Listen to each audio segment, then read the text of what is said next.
नमस्कार आपण मानक स्वागत करुँची भिओडी टीवी तरफ मु सुशांत पाड़ी 2/2/2024 तारीख दिवा 10 घंटिका समय गोपबंधु आयुर्वेद महाविद्यालय पुरी सम्मिलनी कक्ष जिला स्वास्थ्य समिति पुरी तरफ आशा गाँ कल्याण समिति एवं महिला आरोग्य समितिर वार्षिक सम्मिलनी अनुष्ठित हो जाइए।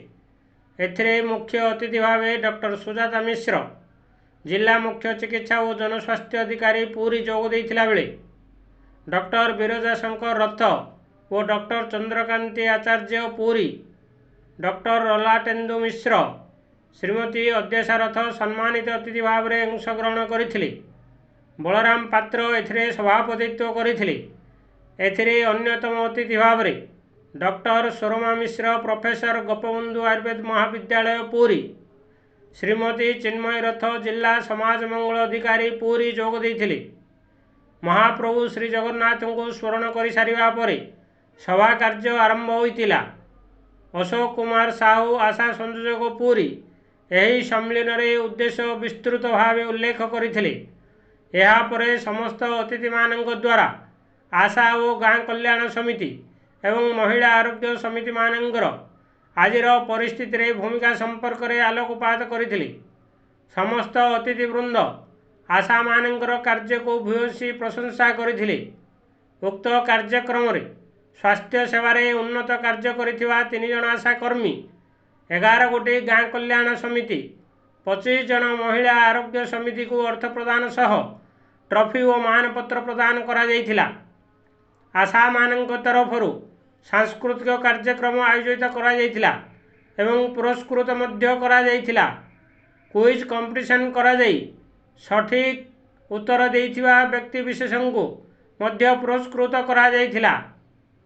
टी नारायण राव जिला प्रकल्प परिचालक जातीय स्वास्थ्य मिशन पुरी एवं विजय नायक जिला हिसाब रक्षक परिचालक जातीय स्वास्थ्य मिशन पुरी मंच परिचालना करथिले।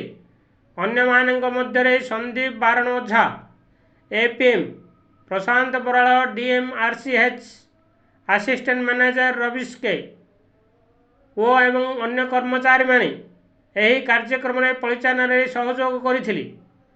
हाँ, आज आमर पुरी जिलार जिला स्तरीय आशा जीकेएस आउ मास कन्वेंशन होची। आमे जॉइंटली आजिकल करछु चिंता जाक एथिरे ग्राउंड लेवल काम करतबा आशा माने आउ शहर रो बस्ती मानकर काम करतबा मास मेंबर माने एथिरे आमे तांकू डाकी थाउ, तांकू पुरस्कृत करथाउ जो मानकर भलो काम करथांती आ तांका एनकरेजमेंट पई तांकी छोडे प्रोग्राम करिके तांकू उत्साहित करथाउ।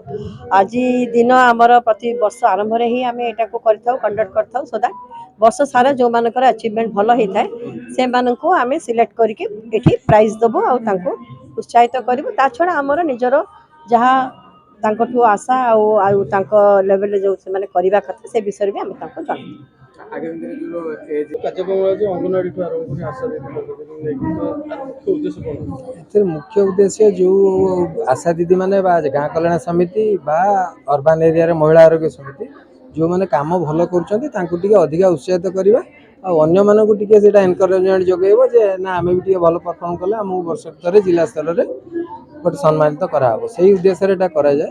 प्रत्येक वर्ष गोटे थर ए भलिया कन्वेंशन करा जाय। आशा दीदी माने तांको गाँ रे कार्य करला बेले समय जति दिया जाउ तो ताठो अधिक समय खटुछंती किंतु पैसा ठीक रे पाउनांती आ विषय कोन कहबो। हां जे प्रश्न आपनकर ठीक किंतु आम एबेकार स्थिति रे आगुरी गोटे प्रकार एक्टिविटी मात्र आशा दीदी को कहला करिया पे एबे 64 प्रकार एक्टिविटी तांको दियालानी करिया पे किछि दीदींकर आज जिला स्तरीय आशा गाँ कल्याण समिति और महिला आरोग्य समिति कन्वेंशन जो करूँ आमर जो आशा माने सब 1500-1600 आशा जो अच्छा जिले में से एनकरेज करने से जो आउटस्टैंडिंग वर्क जो कर वर्ष सारा से उत्साहित करने आम प्रति वर्ष कार्यक्रम करूँ।